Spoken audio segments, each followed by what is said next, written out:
Hi everybody, it's Ms Lara, back with another chapter in our Choose Your Own Adventure story. So last week we were talking to Filigree, the big tall long bird that we'd followed into this magical land known as Fallen Plateau. We were getting some answers when he announced that a large pack of creatures known as the Wild Ones were on their way. Our option was we could go to the shelter with Filigree and get some more answers, or we could stay and talk to the wild ones. And it sounds like you guys wanted to meet these wild ones, so are you ready for our next adventure? Here we go. This week, we've chosen to stay and talk to the wild ones. We turn to look at Filigree, the tall bird that we followed into this magical place. What do you mean by creatures? You ask. But Filigree ruffles his feathers and says, "No time for questions." And he jumps into the air, soaring away on his large wings. You feel rooted to the spot next to the spring. In the distance, you can hear a deep rumble, so resonant you feel it vibrate in your legs. The water ripples and they become larger as the tremors get closer. You hear a high-pitched howl, followed by yelps and, strangely, shouts that are getting louder and louder and louder. The hair on the back of your neck and on your arms raises at the sound. You feel the urge to hide, but you fight it down. You came here looking for answers, and you're going to get some. You see dust billowing in the distance, and you feel a warm wind, heavy with the scent of musk, blow against your face. Dark shapes dot the distant horizon. It seems like mere moments pass, but the shapes are so close that you're able to distinguish certain bodies. Dogs, wolves, coyotes, hyenas, foxes, dingoes, but also big cats, tigers, lions, panthers, mountain cats, maybe even a saber-toothed tiger. And that's just from the fang size. Overhead, large birds dive and soar, and from their wing and head shape you guess at vultures, eagles, hawks, and falcons.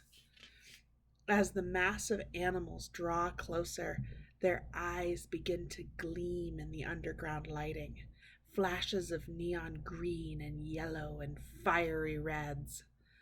Will they run past you without even seeing? Or will they crush you without even slowing down? Your heart pounds in your chest and your breath puffs out in short bursts, almost panting.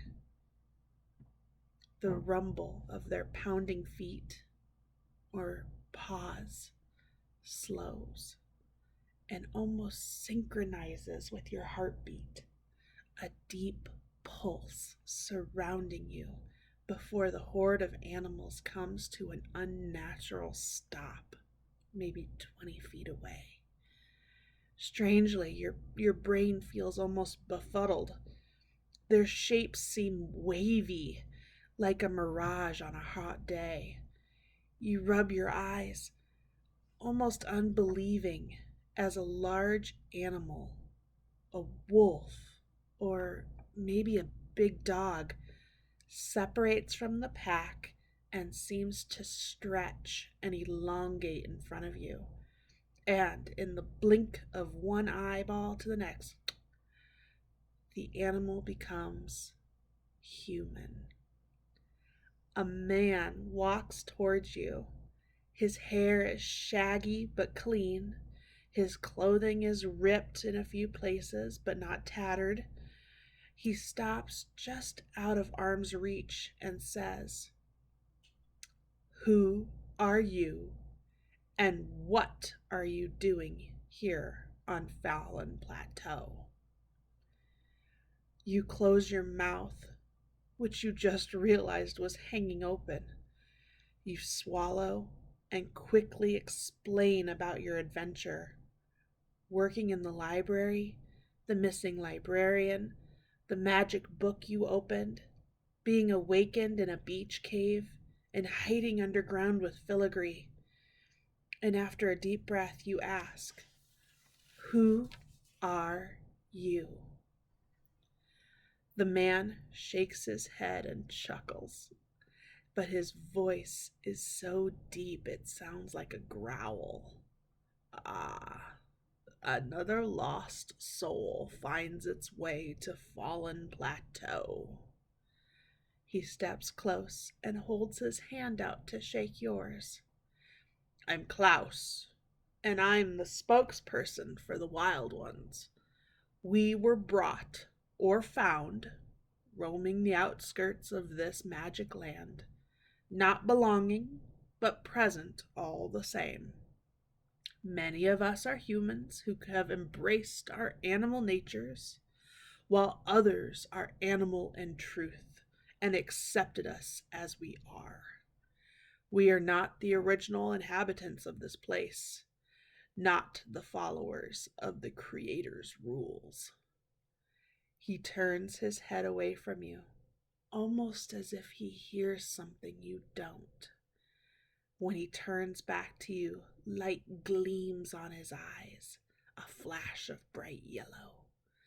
"Some of us must continue our run tonight. Do you want to come with us? We can show you the wild side of Fallen Plateau." Before you even process the question, your head nods yes, like you're almost in a trance.